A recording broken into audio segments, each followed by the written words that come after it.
How to change sleep mode alarm sound on Samsung Galaxy S26 Ultra.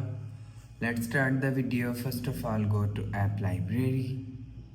Here click on settings app. Now in setting, scroll down and click on modes and routines. After click on modes and routines, scroll down and click on sleep. Scroll down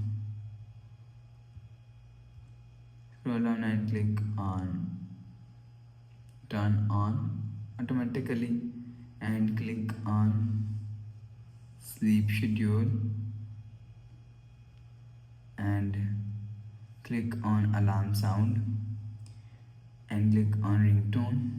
If you want to change sleep mode alarm sound, so change alarm sound from here. After change sound, go back to home screen and click on save. After the process, click on done, go back to home screen. So that's how you can change sleep mode alarm sound on Samsung Galaxy S26 Ultra.